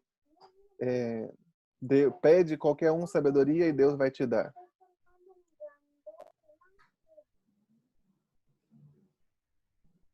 E como a literatura de sabedoria deve ser lida? Como um todo. Aí está o problema principal, né? Aí é o que eu contei do meu amigo que soltava os provérbios assim. Ou a minha mãe, quando eu brigava, e falava: a palavra branda desvia o furor, mas a palavra dura suscita a ira. Me dava uma raiva. Como eu devo ler? Eu devo ler como um todo. Se eu tirar um versículo, eu posso interpretar errado ou entender algo totalmente errado. Ela precisa ser lida como um todo. E se você for ler ou meditar em somente uma passagem, você precisa fazer com a sua mente no contexto geral, do todo do livro, o panorama completo. Senão você pode terminar com uma interpretação, uma teologia errada.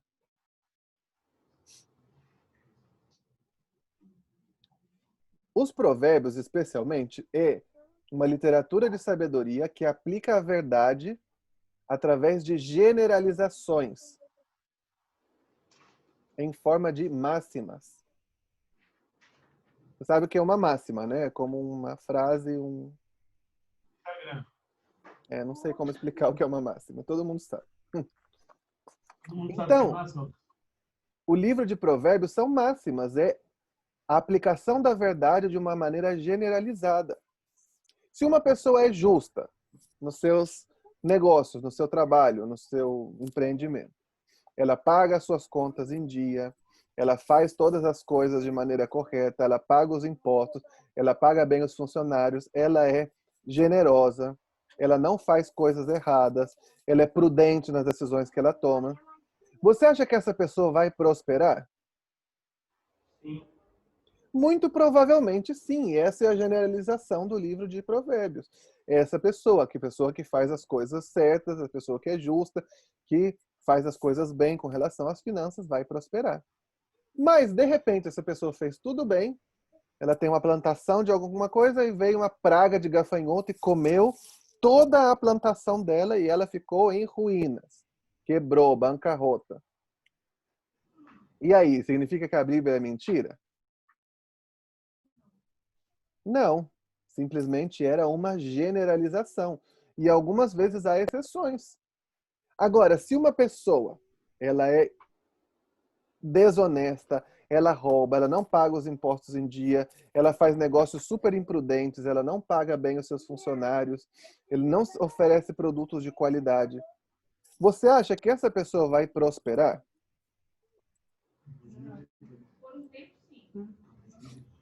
Provavelmente essa pessoa não vai prosperar, né? Com os exemplos que eu dei, né? Se ela não oferece produtos de qualidade e tal. Ela pode ter temporariamente, como alguém mencionou aí, algum tipo de prosperidade, ela pode ter algum tipo de êxito. Mas isso não vai permanecer, porque de maneira geral, essas máximas, os provérbios, eles falam a verdade, só que de maneira generalizada. E existem exceções? Existem. Existem justos que caem em ruína? Existem. Existem ímpios que prosperam? Sim. Mas de maneira geral, se você seguir esses conselhos, você vai viver bem. Você vai tomar boas decisões. Às vezes eu vejo, né? Não sei, é lógico, tem exceções, mas eu lembro que uma situação que eu lembrei agora. Uma aluna que eu tive alguns anos atrás, era de uma família muito, muito linda, muito abençoada. Eu tive algumas vezes na casa dela. Ela era aqui do sul do Chile, mais para o sul daqui de Temuco. E o pai dela, os dois pais, eles trabalhavam na prefeitura da cidade. O pai dela trabalhava, ele era motorista de caminhão, e a mãe dela trabalhava como secretária, não sei, de alguma coisa de contabilidade. E eles teve um problema na igreja, tal, o pastor saiu, o pai dela ficou como pastor da igreja. E eles nunca tiveram, sabe, não eram pessoas ricas. Uma vez a gente estava conversando disso, né? Então eu fui na casa dele, eles tinham uma casa bonita, eles tinham um carro, a igreja era bonita, eles sempre viajavam para visitar a filha dela na base, o outro filho viveu no Uruguai um tempo, eles viajavam em família para visitar e tal. E a gente conversava e mencionava, né? Nossa, sei lá, aquelas pessoas comentando, eles têm dinheiro? Eu falei, não tem dinheiro. O pai dela dirigia o caminhão de lixo, era funcionário da prefeitura, a mãe dela também. E alguém foi lá e comentou, mas eles são cristãos, eles não têm vícios, não gastam com cigarro, não gastam com bebida, são prudentes, são generosos com as suas ofertas. Então, você vai naturalmente prosperar. Não quer dizer que você vai ficar rico, milionário, mas né, você vai viver muito melhor que a pessoa que talvez ganhe o mesmo que você ou mais que você, mas tem vício, gasta com bebida, gasta com cigarro, com festa, toma decisões imprudentes. Então, são generalizações escritas em formas de máximas. Eles mencionam a verdade de uma perspectiva, sem ter a intenção de que é o tudo, né? É tudo do assunto. Agora, o problema acontece quando nós abusamos da literatura de sabedoria. E fazemos aí como meu amigo, tiramos somente partes da literatura fora do seu contexto.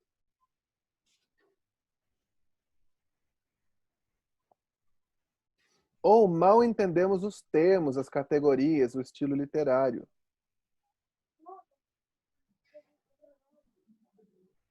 Por exemplo, Provérbios 14, 7. Vamos ler.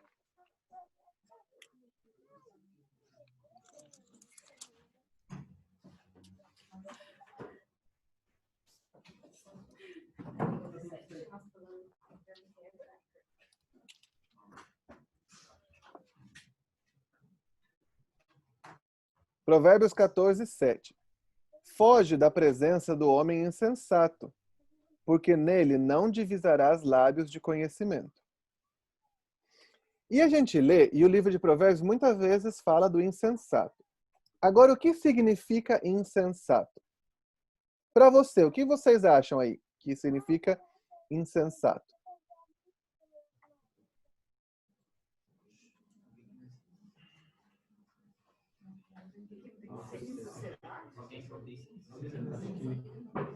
Não me fale, por favor, alguém que não tem sensatez, né? Porque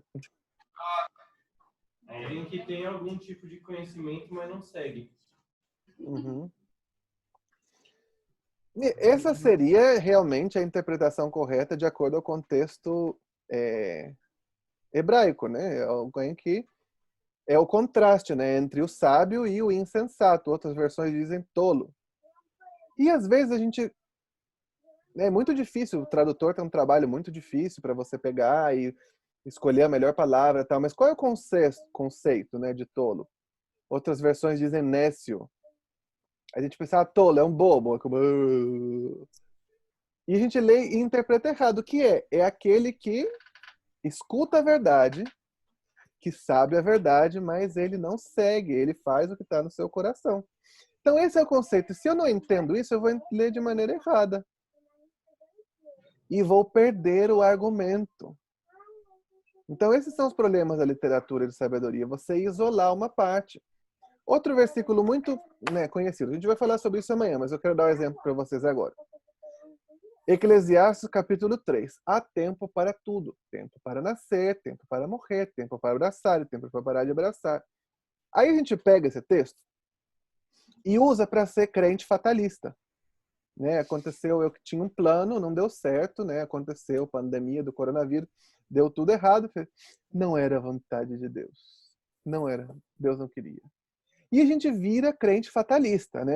Tudo que aconteceu é a vontade de Deus. Abriu a porta, a vontade não abriu, não é a vontade de Deus. E nunca foi isso que o autor quis dizer. O cristianismo nunca deveria ser fatalista. O islamismo é fatalista, né? A palavra Oxalá ou Alá queira, é como se Alá quer, eu vivo. Se Alá não quer, eu morro. A gente não deve ter esse pensamento fatalista, né? Às vezes a gente usa isso. Eu lembro uma vez entraram na base aqui, tentaram roubar meu carro. E eu compartilhei com algumas pessoas, compartilhei com a família. E típico, né? Chega alguém e fala: todas as coisas cooperam para o bem daqueles que amam a Deus. Eu lembro que eu li e fiquei com tanta raiva. Mas eu fiquei com tanta raiva quando eu li isso. Eu falei: que estupidez. Não tinha nada melhor para falar, era melhor ter calado a boca. E coloca como se fosse fatalista. É verdade que todas as coisas estão debaixo do propósito de Deus, ele sabe todas as coisas? É. Mas se eu não entendo isso, eu pego Eclesiastes 3, solto assim, jogo na cara das pessoas, é fatalista, não era tempo, é o tempo, não é o tempo. E eu não faço nada. E Jesus, ele não quer assim, Deus tem um plano, mas ele quer que nós sejamos participantes ativos do seu plano. E se eu tenho essa mentalidade fatalista, se Deus quer, acontece. Se Deus não quer, não acontece. Quando for o tempo de Deus, vai acontecer, não é o tempo de Deus. E eu sento, fico coçando o umbigo e não faço nada esperando o tempo de Deus. E Eclesiastes 3 nunca quis dizer isso. O que ele quer dizer, qual é a perspectiva geral do livro, né? Vamos falar melhor sobre isso amanhã.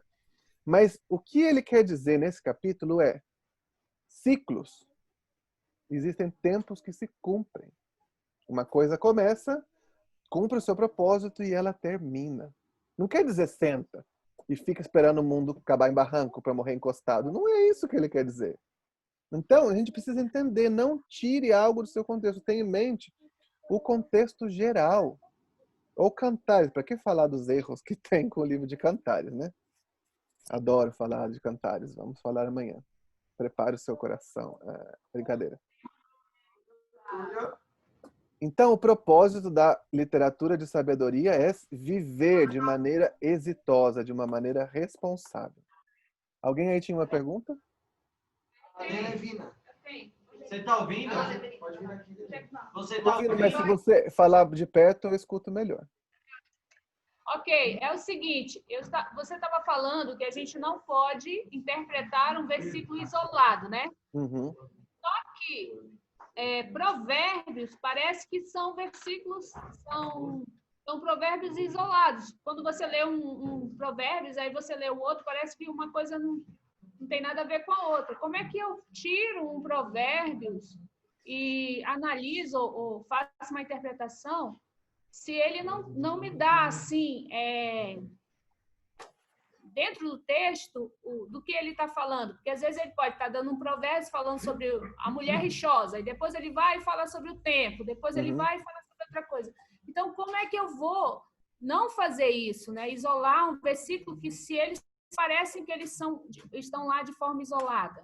Não sei se eu estou enganada de pensar assim. Porque se eles não têm uma conexão com o outro, pelo menos é o que me parece. Sim. No caso, eu acabei de mencionar, né, os provérbios, eles são máximas, né? São generalizações sobre a aplicação da verdade. Então, a ideia de você não tirar ele do seu contexto é você ter sempre na sua mente isso, né? Não é uma promessa, é uma generalização da verdade. Não, eu não quero dizer exatamente que ele tem que ver com o versículo, mas ele está num contexto de literatura hebraica. Ele, né, o autor, ele sabe que vão existir exceções para essas regras. Nesse sentido, eu falo de você não tirar do contexto. De que toda a sabedoria, ela tem que estar debaixo do temor do Senhor. Né? E o que é o temor do Senhor? Existe um convite à sabedoria. Nesse sentido, você não pode isolar. Não quero dizer que necessariamente ele tem a ver com os versículos que estão do lado, né? Porque tem algumas partes de provérbios que eles se relacionam um com o outro, mas a maioria dos provérbios são provérbios soltos, né? Simplesmente declarações. Mas dentro do contexto geral do livro de Provérbios está isso, que a verdadeira sabedoria é você tomar todas as decisões debaixo do temor do Senhor. Existe o convite da sabedoria, né? A sabedoria, ela se personifica no capítulo, no começo de Provérbios, falando, a sabedoria anda pelas ruas, chamando as pessoas, venham, aprendam. Então, a ideia de você não tirar ele do contexto é isso. Você ter na sua mente como ele foi usado originalmente, como funcionam os provérbios, que tudo da sabedoria tem a ver com o temor a Deus, que está esse grande convite à sabedoria. Um exemplo clássico de provérbios, a mulher virtuosa, né? Quantas mulheres virtuosas há aí nessa sala hoje?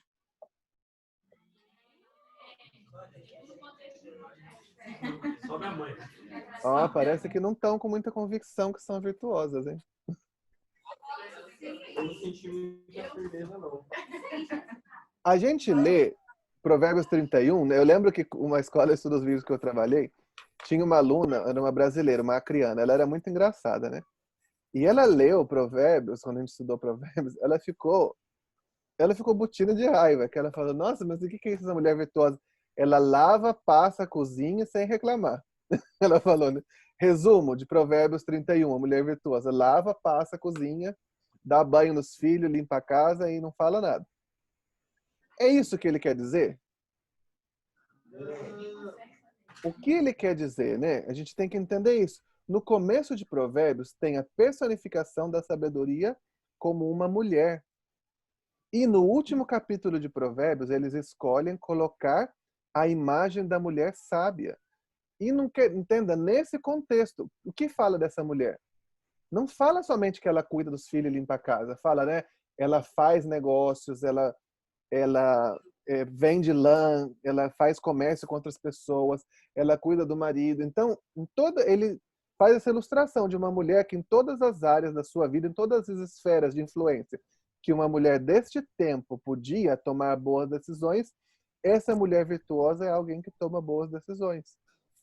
Então tenha em mente disso, né? Não tira do seu contexto o momento em que ele foi escrito, por que ele foi escrito.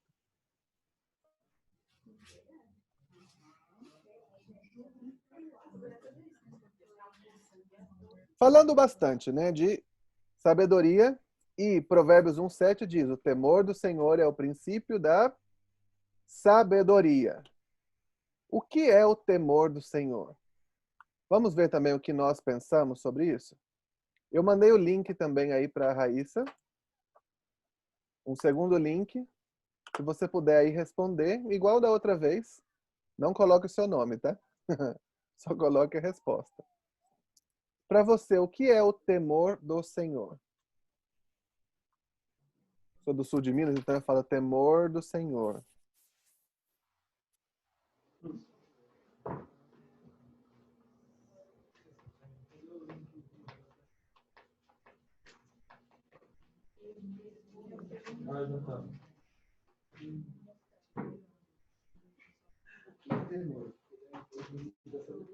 O que é Senhor? O que é dor? O que é dor? O que é o quê? O que é o que é? Ah, vai vir pra cá? Tem Patrícia.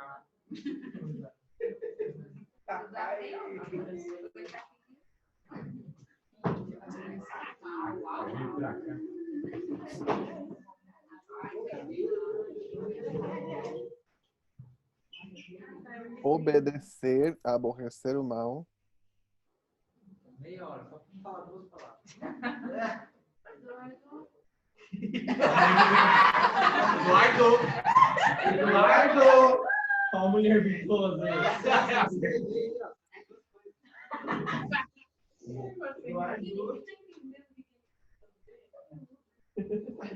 Olha lá, Eduardo, aumentou. Viver sob verdades eternas, respeito e reverência.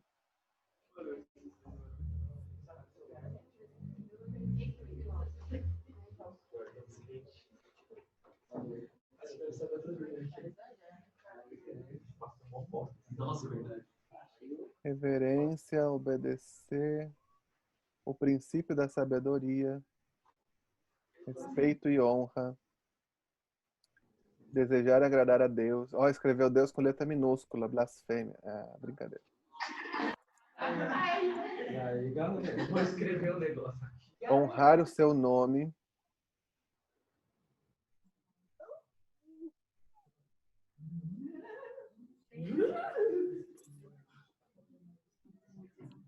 Desejar agradar a Deus.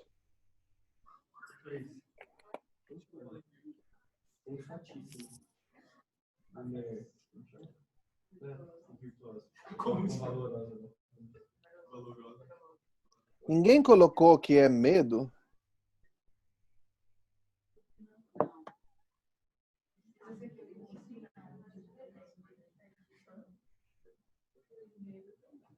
Estar debaixo da sua vontade. Deve ser vontade, né? Obediência total a Deus. Temer a Deus.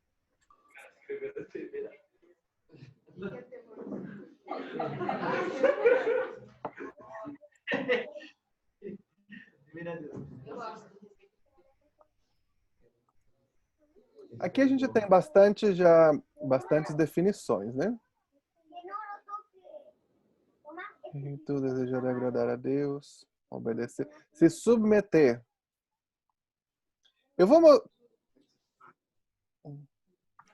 Quero... Espera um pouco.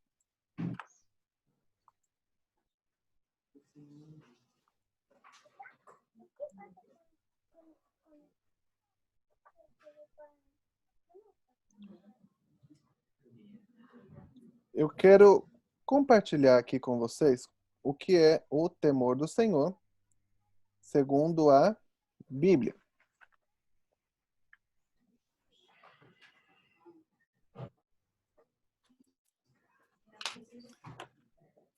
No dicionário, né, se você vê um dicionário interlinear, o temor, essa palavra temor se escreve assim.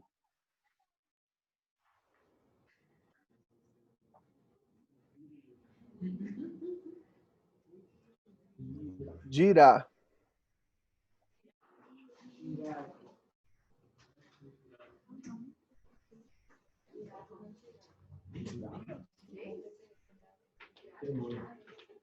Essa é a palavra hebraica para temor. E sabe o que significa girar? Não sabe, né? Eu vou contar agora.